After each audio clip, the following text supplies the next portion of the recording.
So I'm back in the United States, and I figured that while I was here, now that I'm back in the U.S., I should make this video because on 2 occasions while I was in Russia, I was able to directly encounter Russia's President Vladimir Putin. The first time I saw him speak was at the Vivaldi Discussion Club, which was up in the mountains of Sochi.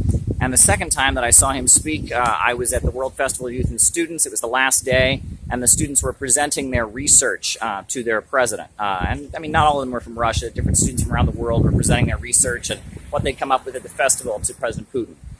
So what I saw was a very smooth man. He was very smooth in his delivery. Now, when he spoke, when he was speaking at Vivaldi Discussion Club, when he was delivering his speech, his opening remarks, he spoke very quickly because he had a lot to say.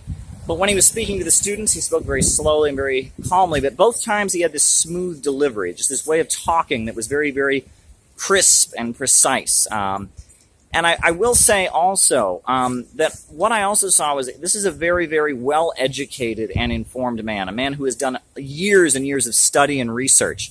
It's not a coincidence that before he was president, when he was a student, he wrote a paper advocating that the way for Russia to fix up its economy was with public control of oil and natural gas, and that he could turn the oil and the natural gas into national champions that could fix up Russia's economy.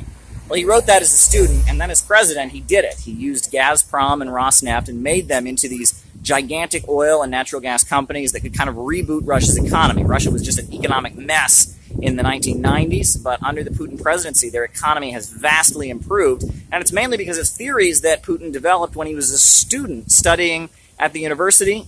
He wrote these papers, and then as president, he enacted these policies.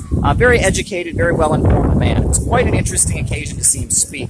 I know one point that he made when he was speaking to the students, and I know he's made this point in the past, is he's urged people to control their emotions, and that this kind of calmness, this smoothness, this clear-headedness that really exudes from him when he enters the